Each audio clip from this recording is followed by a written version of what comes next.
Okay, so why don't we go ahead and get started here? It's my great pleasure to introduce our speaker today, Dr. Kathryn Wagner. Kathryn is Associate Professor in the Department of Neurology at Johns Hopkins, and she's also Director at the Center for Genetic Muscle Disorders at the Kennedy Krieger Institute in Baltimore. Kathryn was out here for a national Wellstone Muscular Dystrophy Conference meeting where we had individuals from all of the NIH-funded Wellstone Muscular Dystrophy Centers come together to Seattle and discuss collaborations, present their progress and all that. And so we were able to twist our arm to stay on and do grand rounds for us. So it's a real pleasure to be able to get her out to visit with us. Kathryn is certainly one of the world's foremost experts, I would say, in muscular dystrophy. She has a long, distinguished history both in basic research, translational research, clinical trials. She works in the muscular dystrophy clinics there in Baltimore. She started out, I sort of don't remember if it was your Ph.D. or your postdoc with Se-Jin Lee. In the early days, after he identified myostatin, a negative regulator of muscle mass, she contributed a number of seminal papers in the study of muscle mass regulation and how myostatin and its counterpart follistatin work. She's participated in a number of clinical trials related to muscular dystrophy, and she's done a lot of work on different models, different diseases. And most recently is doing a lot of work in generating a beautiful mouse systems to study human FSHD dystrophy. And today she's going to talk about general progress towards the development of therapies for muscular dystrophy. So Kathryn, thanks for coming. Thank you. Here's the pointer. All right, great. Well, thanks, Jeff. It's a pleasure to be here and talk to you about muscular dystrophy. I'm going to gear my talk mostly to those of you who don't study muscular dystrophy and to the trainees in the hopes that I can convert a few people today. These are my disclosures. So let me begin with a case. A 25-year-old man reports that I'm having difficulty raising my arms up over my head. On further discussion, he believes that this has been slowly progressive over a few years. He's occasionally tripping over his toes. He's never been able to whistle. He thinks that his father has droopy shoulders and says he doesn't smile much.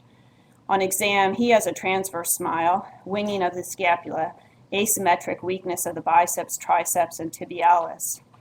The history and examination do not reveal any other organ system involvements, no ocular, cardiac, pulmonary, or cognitive issues. So, of course, I'm describing one of the muscular dystrophies. These are progressive genetic disorders of muscle, and there are over 50 distinct muscular dystrophies. The genetic etiology is defined in almost all at this time. They differ, however, by the age of onset. In the case, we had a young man that had onset probably in late teenage or early adulthood. Rate of progression, they may be quickly progressive or slowly progressive. This, in our case, it was slowly progressive. The pattern of weakness, this is an old, I think I'm supposed to use this. This is an old image from Walton and Natress around the turn of the century, the last century, that shows the muscles that are selectively involved in many of the different muscular dystrophies, and this is the pattern of weakness in our case. The mode of inheritance can be autosomal recessive, dominant, X-linked, mitochondrial inheritance. The male-to-male transmission tells us that this case was autosomal dominant, and systemic involvement, and in this case there was none. So I'm going to review with you the most prevalent muscular dystrophies, one that every neurologist I think should be familiar with: Duchenne muscular dystrophy, myotonic muscular dystrophy, facioscapulohumeral muscular dystrophy, also called FSHD. I'll tell you a little bit about how we are currently managing these disorders, and then tell you about efforts for future treatment. So Duchenne muscular dystrophy is the most common. Recent neonatal screening suggests that the incidence is about 1 in 5,000 live male births. And the onset is usually in young toddlers, or at least the onset of weakness. The disease, actually, there are pathological features even before birth. It is a rapidly progressive disorder. The weakness begins in the proximal legs more than the arms and in the hips. It's an X-linked disorder. And the cardiac and respiratory muscle involvement are the major systemic involvement, although there also can be cognitive issues. So children usually come to medical attention because they're not keeping up with their peers.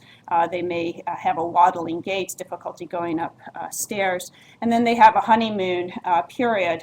They will make gains relative to their own baseline for a number of years until around age 7, in which they begin to have a progressive decline. And this usually results in the loss of ambulation on average around age 13.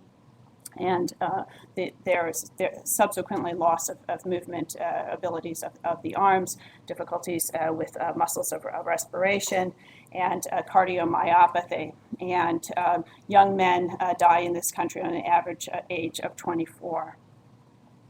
So this is a monogenic disorder. It's due to mutations in the gene for dystrophin, which is the largest in the human genome. It's 2.5 megabases, or 79 exons. And about 2/3 of the mutations are large deletions and duplications. Dystrophin codes for a large 427 kilodalton subsarcolemmal protein shown here that stabilizes the membrane, but also associates with several membrane-associated proteins and links the outside, the basal lamina, to the inside cytoskeleton. And that linkage is also thought to be very critical, not only for stabilizing the membrane, but for signal transduction. So the next major muscular dystrophy I'd like to tell you about is myotonic muscular dystrophy. Many people call it the most common adult muscular dystrophy. It has prevalence around 1 in 8,000 to 1 in 20,000. The age of onset varies from birth to late adulthood, and that depends on the specific mutation. It's slowly progressive usually. Weakness in facial muscles, distal muscles more than proximal, and it's autosomal dominant with anticipation, meaning subsequent generations have the disorder earlier and more severely. And it's a complex multi-system disorder of families, as shown here in this family from Vermont. Dad had myotonic dystrophy and passed it on to his children before he was diagnosed, which is very common. Now, it's named from a phenomenon, myotonia, which is electrical hyperexcitability of the muscles that can be determined by EMG, both by sound and by waveform. And what the patient experiences is an inability to relax the muscles. So the Vermont family, now the children are grown up more, the female teenager was a tennis player, and one of her first symptoms was an inability to take her hand off the racket after she had played tennis. However, in general, this is a symptom that's very interesting and curious to neurologists. It's not one that actually impacts the quality of life as much for the individuals with myotonic muscular dystrophy. They learn to make accommodations, for instance, by not shaking somebody's hand very hard so that they don't have difficulty releasing it. What does bother them are these multiple other symptoms. Probably the number one that contributes to the quality of life are these behavioral issues such as executive dysfunction that keeps them from pursuing the things that they're interested in, and avoidant personality traits. They have significant cardiac arrhythmias with risk of sudden cardiac death, sometimes also cardiomyopathies. They have a lot of GI disturbance, dysphagia, dysmotility, incontinence, GI pain, early onset cataracts.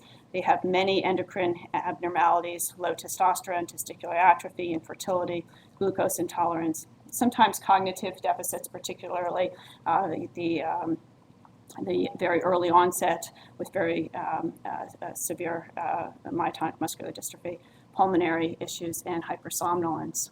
So this is a splicing disorder. It's due to trinucleotide repeat in the 3' untranslated region of the gene DMPK. and the trinucleotide repeats expand with each generation. That's what gives it the anticipation. And what's thought to occur is that these CTG repeats sop up binding proteins and mislocalize them from the cytoskeleton to the nucleus, such as muscle blind, also causes displacement of other RNA binding proteins, CUG binding protein, and this leads to the missplicing of multiple different RNAs. For example, the chloride channel is misspliced. This leads directly to the myotonia. The insulin receptor is misspliced. This leads to insulin resistance. Troponin is misspliced, and that may be, in fact, why we have some of the cardiac arrhythmias. The final muscular dystrophy that I'd like to review for you is FSH muscular dystrophy.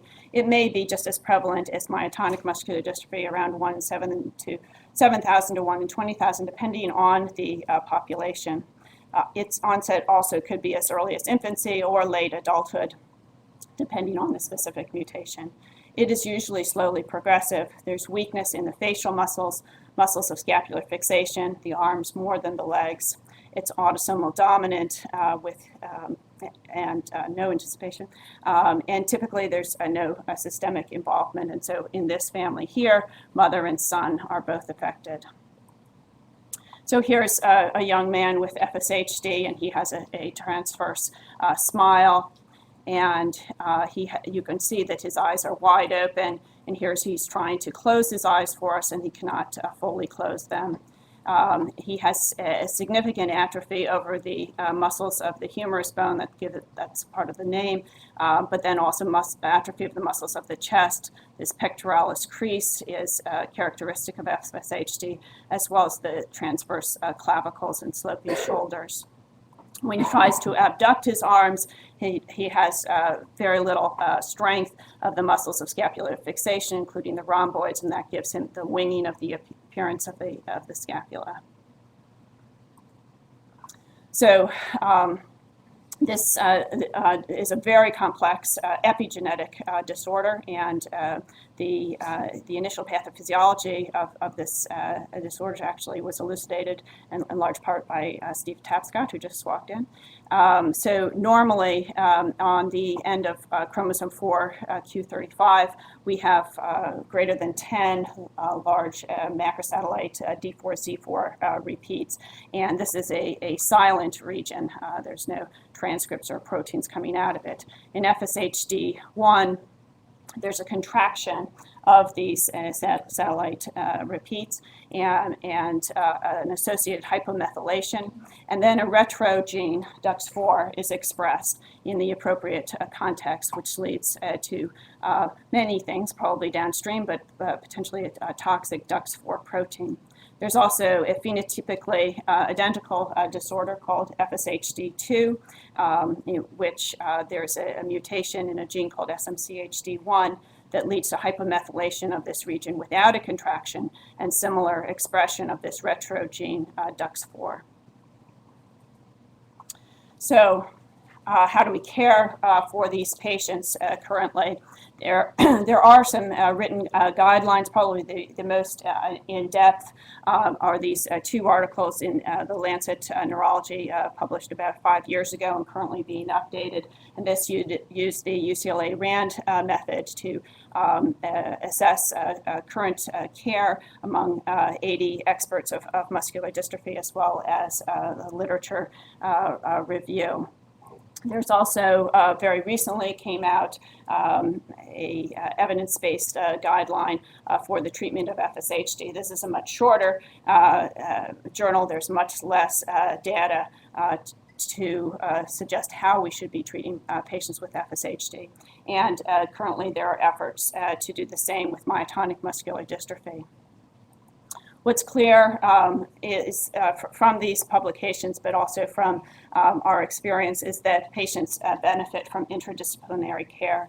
So this includes the all-important clinic coordinator, the neurologist or physiatrist, genetics counselor, physical therapist, occupational therapist. For instance, shown here are occupational therapists working with a patient with myotonic muscular dystrophy, trialing different computer mice to see which he has best use of his hands with. Pulmonologist, cardiologist, endocrinologist, a social worker. These are all the players that we have in our clinic on a weekly basis. Other people who are extremely important to our patients, we have as needed, nutritionist, orthopedic surgeon, and psychologist. So you may be surprised that the number of drugs FDA approved for muscular dystrophy, 0. And you may also be surprised that the number of drugs proven to have a benefit to skeletal muscle in randomized controlled trials in muscular dystrophy is only 1. And that is corticosteroids, or the class of drugs is corticosteroids. And there were several studies, but this is probably the one we remember the most, in which Jerry Mendel and colleagues showed that boys with Duchenne muscular dystrophy had an improvement in strength compared to placebo and natural history controls. And there were several subsequent studies that were done that showed that boys then maintained a period of stability and then declined, but they declined at a slower rate than their colleagues who were not on corticosteroids. So we know that it prolongs ambulation. There was a very recent retrospective study that suggested that there may be a 5-year improvement in terms of prolonged ambulation for boys who are placed on corticosteroids. They have prolonged respiratory function, and we think that they have even prolonged cardiac function, although that's a little unclear. There are obviously significant side effects for being on corticosteroids for many years. For children, there are behavioral issues sometimes, or attention issues. There's weight, of course, and decrease in bone density. There are, unfortunately, dozens of different regimens worldwide of how to use corticosteroids, whether you give it daily, and what dose do you give it, whether you actually even give prednisone or, for instance, deflazacort, which is a corticosteroid that's available in Canada and the EU. And there is a current trial called 4DMD that is trying to find the optimum regimen, but I think that that's still, there's only so many different permutations one can try in a clinical trial. There's also remains questions of when to initiate and when to discontinue corticosteroids, and that has been a really moving target even in my career, when people used to begin treating as the child declined and stopped when the child lost ambulation, and now we're beginning almost with diagnosis and continuing throughout the life with the understanding that the pathophysiology is probably the same, so we want to continue treatment. We know that exercise and physical therapy are extremely important to patients with muscular dystrophy. We want to reduce contractures that occur from muscle imbalance. We want to limit eccentric contractions, in which we're asking a muscle to bear a load and lengthen at the same time. And we think that aquatic therapy is probably better than land-based therapy, but there are no clinical trials really directly examining this. We have a lot of drugs for cardiology management, luckily. So we are dealing with both cardiomyopathies and cardiac arrhythmias in the muscular dystrophies. The symptoms that we associate with cardiomyopathy occur fairly late in muscular dystrophy because the patients are not exercising to the degree that somebody who doesn't have a skeletal myopathy. So very late symptoms would be fatigue, weight loss, sleep disturbance, inability to tolerate daily activities. So we really have to use our imaging modalities, echocardiogram and MRI, to make a diagnosis. We use signal average EKGs and Holter monitors to try to determine when people need intervention for cardiac arrhythmias. In terms of management, ACE inhibitors are really our first line. We also use angiotensin receptor blockers, beta blockers, and there's increasing data that mineralocorticoids receptor antagonists are helpful for muscular dystrophies. We use implantable defibrillators and pacemakers, particularly in myotonic muscular dystrophy. Now, pulmonary management, the residents just got a great introduction from Dr. Ma, I believe, as I was walking in. And pulmonary management, or aggressive pulmonary management, has probably been the number one thing that has shifted the longevity of these patients over time. So these are Kaplan-Meier curves out of Europe, showing that in the 60s, everyone with Duchenne was essentially dead by the age of 20. And then with each passing decade, patients lived longer and longer. And if we were to do this now, our Kaplan-Meier curve would be out here, with many patients who are being treated at medical centers, living into their 30s and some into their 40s. And there are a couple of key aspects to this pulmonary care that have really made a difference. One is the cough assist, which gives a mechanical insufflation. It's introduced if the cough is inadequate, usually less than 300 liters per minute, to clear pulmonary secretion. It applies a positive pressure to the airway and then rapidly shifts to a negative to simulate a cough, generating high peak flows and really clearing the secretions. It decreases the number of pneumonias and number of hospitalizations. The second is non-invasive ventilation, that a patient doesn't wait until they're in extreme respiratory failure and then potentially get a tracheostomy or potentially decide not to and die. So now many of our patients are maintained on non-invasive ventilation. We usually start during the nighttime, and then we increase the amount of use during the day. This picture is probably the worst case scenario of somebody who would be wearing a mask over their face, and that might decrease their ability to talk. But Dr. Ma, for example, showed a picture of nasal pillows, which would just obstruct the nose, and many of our patients use non-invasive ventilation lifelong. So with increasing longevity, we are also really getting increased quality of life in our patients. This is one of my older Duchenne patients. He's in his 40s. This is his wife. They're doing adaptive sailing in Baltimore Harbor, where he can just use his hands to help direct the sailboat. However, it's still obviously suboptimal. As I mentioned, we have very few drugs in our armamentarium. And so the things that we are trying to develop fall in these categories: cell-based therapies, pharmacological therapies, gene therapy, and other genetic modifications.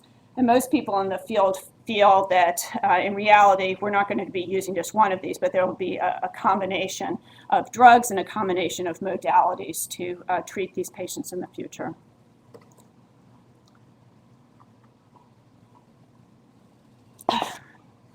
So cell-based therapies of all is probably in its infancy.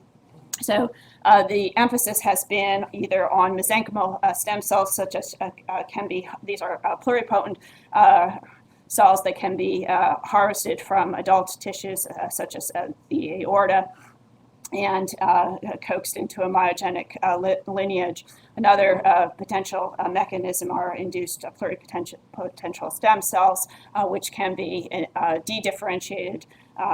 Fibroblasts can be dedifferentiated into iPS cells and then induced into the myogenic lineage. The major issues in cell-based therapies remain how do we evade the immune system, how do we deliver, and these are major issues for this particular modality. Pharmacological therapies, on the other hand, we have many drugs in trials currently for Duchenne.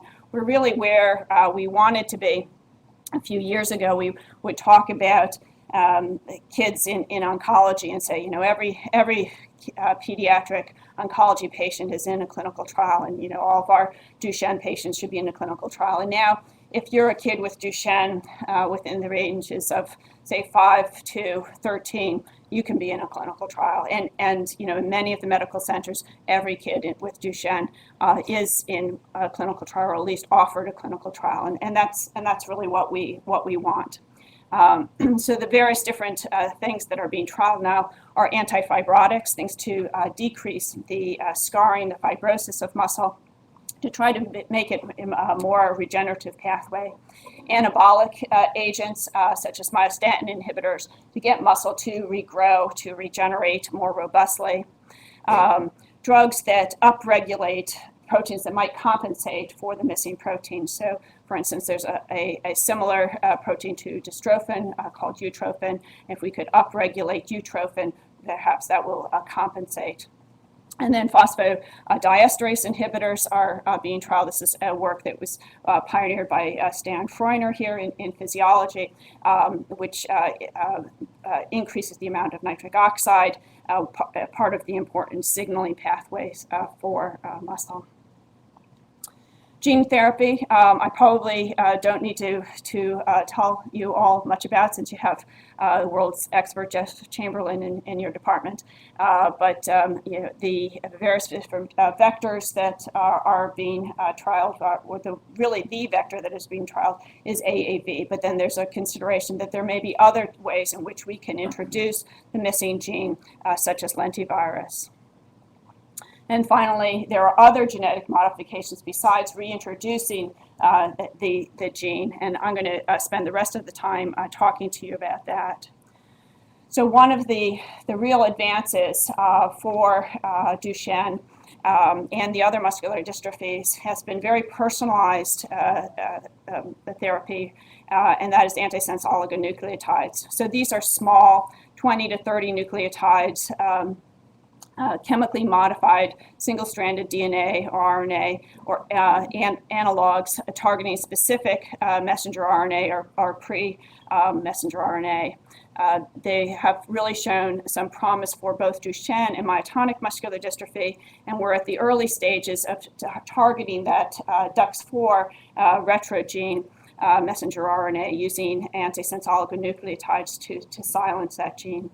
So this is an example of a antisense oligonucleotide chemistry called a morpholino, and it has a morpholino 6-membered ring rather than the 5-membered ring, but it has the same basis that is complementary to a sequence in the genome.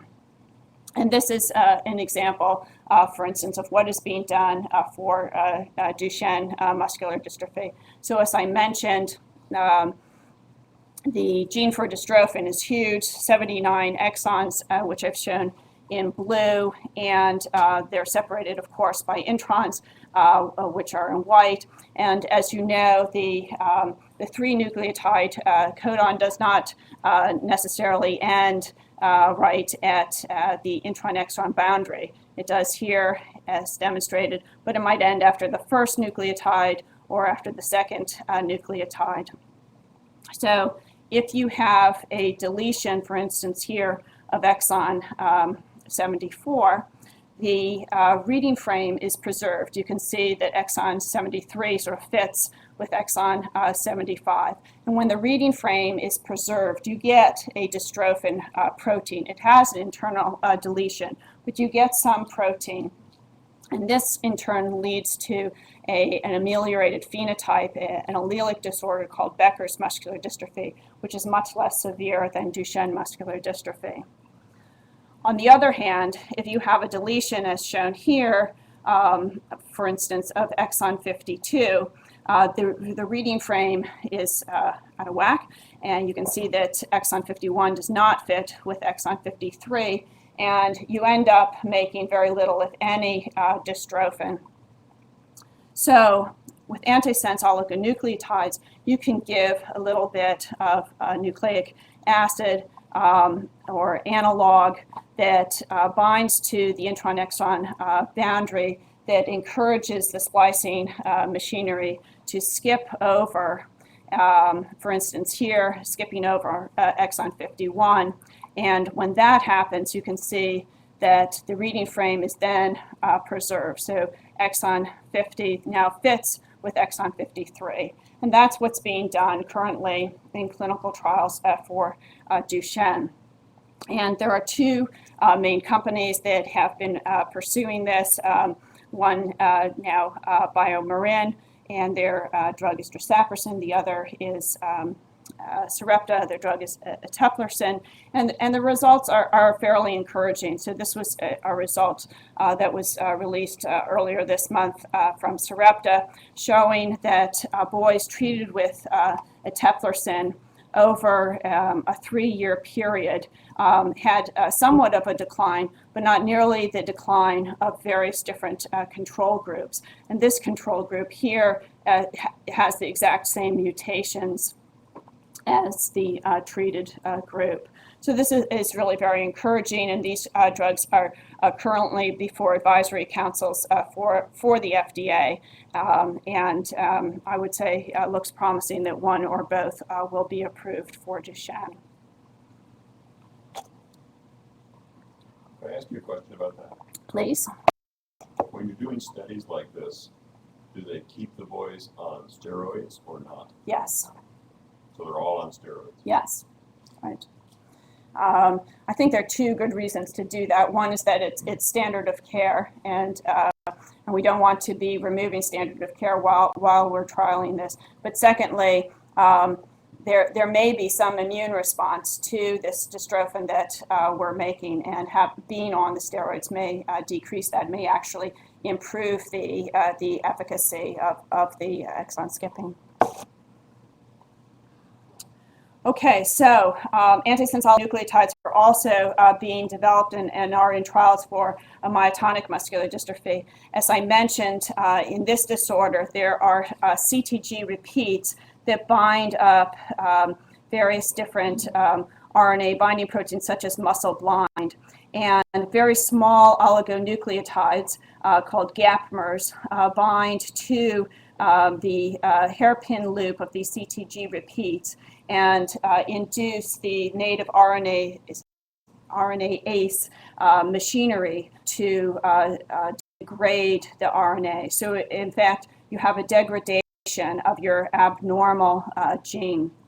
And this is in trial now for myotonic muscular dystrophy, really too early to have much view of efficacy. It works very well in the mice. So we'd like to bring the same possibility to FSHD, and I'm going to spend the last few minutes talking about how we might be able to do that. Just to review, what we're targeting here is the DUX4 protein. And I need to tell you a little bit about a model system that we're using to study this. So we're interested in developing xenografts of human muscle, particularly of FSHD, because it is such a complex epigenetic disorder. The mouse doesn't have the DUX4 protein. It doesn't have this region of the D4Z4 repeats. So xenografts have been helpful in other areas of medicine. Human tumor models have been used to assess whether an individual patient's tumor will respond to specific therapeutic regimens, and the successes include Velcade and Melphalan, first demonstrated in xenografts and now standard of care in multiple myeloma. So what we've done is obtain human skeletal muscle from open muscle biopsies and also more recently from autopsies. We anesthetize mice that are immunodeficient and are G mice. We remove the tibialis and the extensor digitorum longus of the mouse, and we sew the human muscle into the peroneus tendons. The wound is closed, and the mouse allowed to recover, and the myofibers allowed to regenerate over several weeks. This is what it looks like after several weeks, where the human muscle, you can see between the sutures on a gross pathological level looks essentially the same as mouse. And by using human-specific antibodies, we can show that this graft remains almost 100% human. This is the graph on H&E and with anti-human spectrin antibodies, and here's the neighboring mouse tissue. And we know that the nuclei inside these grafts is also essentially human. So we can stain for human lamin AC, which stains the nuclei. We can stain for PAX7, which stains for the satellite cells or muscle progenitor cells in this tissue. And we can stain for the basal lamina and identify different types of nuclei, interstitial cells, myoblasts, and satellite cells. And they all are 90+% human in the graft. Interestingly, the vasculature is a combination of human and mouse. So the human vasculature is shown in green and the mouse in red. And I'll just call your attention to this area here, where you can see that the mouse vasculature anastomoses with the human vasculature. And we know that this happens and that the human vasculature is functional because mouse red blood cells are running through the human vessels. Luckily, the mouse motor neuron comes in and innervates this graft. Otherwise, it wouldn't be a good model of muscular dystrophy. It would be a model of denervation atrophy. So here we have presynaptic antibodies to presynaptic protein and bungarotoxin, the postsynaptic membrane, showing you co-localization on cross-section and longitudinal section. Important for a muscle model is that it has contractility, so we can take the graft out, hang it in a bath, stimulate it, and show that at low frequency we have twitch force that summates into tetanic force with increasing frequency. And this is a normal force-frequency relationship. Now, important for a model of FSHD is that our xenograft expresses DUX4. So these are gels of nested RT-PCR showing DUX4 expression in biopsy from patients with FSHD and no DUX4 in biopsies from control individuals. And here are the xenografts from these biopsies showing that DUX4 is expressed in our xenografts, but not in xenografts from control individuals. This image just shows that in general, the gene expression closely mirrors that of human donors. So on the y-axis, you're looking at the differential expression of genes in FSH versus control in xenografts, and on the x-axis of FSH versus control in biopsies. And there's a close, almost one-to-one correlation. So we began then to screen for antisense oligonucleotides that would block DUX4. And this is the general sequence of DUX4. And we looked at oligos directed toward the exon intron splice site, and also oligos to the 3' untranslated region, as the 3' untranslated region is critical for nuclear export, for messenger RNA stability, as well as translation. And these oligos were made, they're morpholinos, they were made for us by Genzyme. We treated FSH primary cells that we had purified from muscle biopsies and that we knew were high DUX4 expressors. And we looked at DUX4 expression by immunostaining and also target genes. DUX4 is a transcription factor, so we looked at target genes that had been identified by Stephen Tapscott's group by RT-PCR. And this just shows that of the various different oligos that we trialed, the GZ10 down in the 3' untranslated region significantly knocked down or knocked out the transcription of DUX4 target genes. We then took these in vitro screening into our xenograft model. And we made xenografts. We let them mature for 6 months, which was probably overdoing it, but they worked well. And we treated with standard morpholinos or our GZ10 morpholinos by electroporation, and 2 weeks later harvested the muscle. We looked at DUX4 and DUX4 target genes MBD3L5 and ZSCAN4 against various housekeeping genes. And this shows that in xenografts made from a biopsy and xenografts made from autopsy of patients with FSHD, that our GZ10 morpholino knocked out the DUX4 expression and significantly knocked down DUX4 target genes.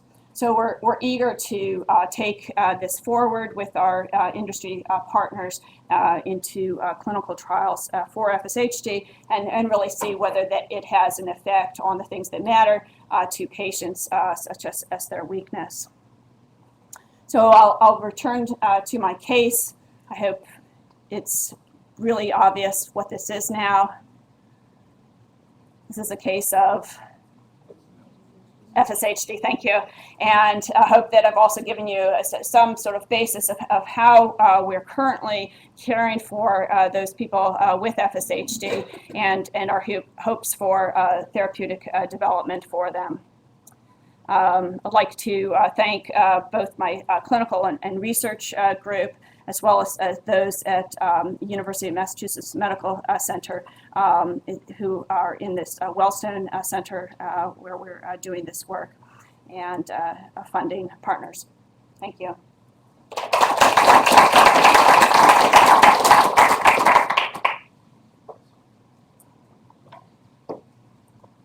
Yes. I missed how you were giving the morpholino. Is it into the muscle? Electroporation, yes, into the muscle. So in the humans, how do you plan to do it? Systemically. And we'll need to make some alterations in the chemistry to do that. So we actually started off giving it systemically to the mice, and it was pretty toxic.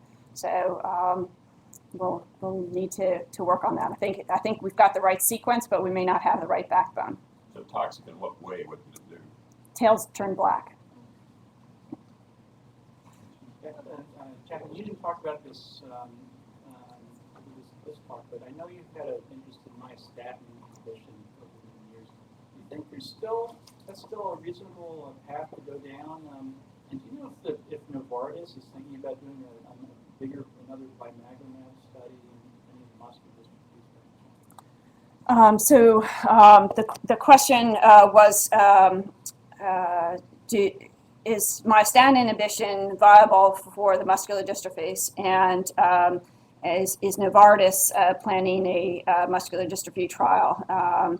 So I do think that myostatin inhibition has a role in muscular dystrophy. So for those of you who aren't aware, myostatin is a natural inhibitor of muscle growth. When you block myostatin, you get increased muscle growth, but probably what's more important for the muscular dystrophies is that you get better regeneration, you get decreased fibrosis. In fact, we've shown in animal models that fibrosis pre-existing fibrosis can actually partially resolve with the treatment of myostatin inhibitors. So there are many companies that have myostatin inhibitors in development. Two have trials for Duchenne. One is ongoing, that's a Pfizer neutralizing monoclonal antibody, and the second has not yet started but should soon by Bristol Myers Squibb.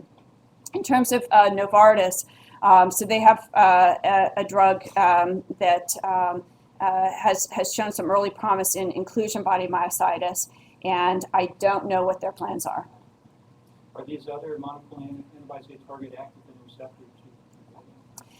So the drug from Pfizer does not hit the activin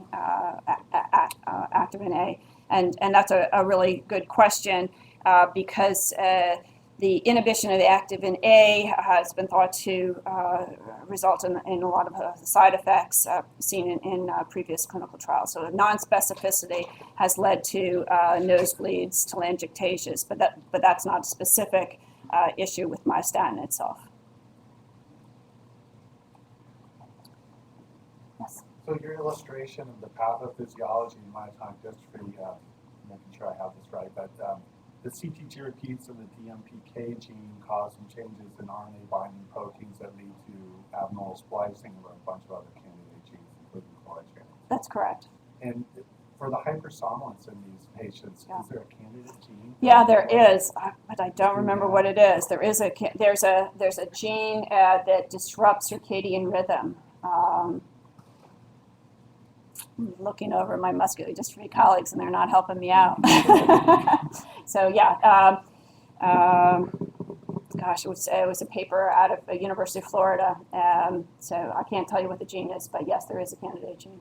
So is it believed that these CTG repeats and DMPK really are affecting a select number of genes, or is it altering all manner of I think it's probably altering a lot of different genes, and it's giving patients symptoms in almost every organ system.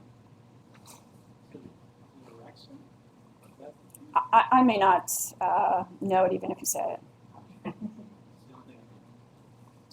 you talk a little bit about the eccentric contraction and why that's So when you ask a muscle to bear a load and lengthen at the same time, that is more likely to cause rips in the membrane. And with the muscular dystrophies, we don't actually want to speed up the degenerative process, with the thought that there may be a limited number of times that you can regenerate. For instance, in Duchenne muscular dystrophy, these kids are lacking dystrophin since before birth, but they come out doing pretty well, and they've got pretty good strength in their early years of life. And the repeated cycles of degeneration and regeneration, the thought is that you lose up some of your regenerative capacity. So therefore, we're not pushing in that direction. On the other hand, you don't want to add disused atrophy to this degenerative model. So having some physical activity is certainly good and has been shown in many studies to be helpful. So do you have any thoughts about pursuing your interest in the xenograft model other ways, like in physiology?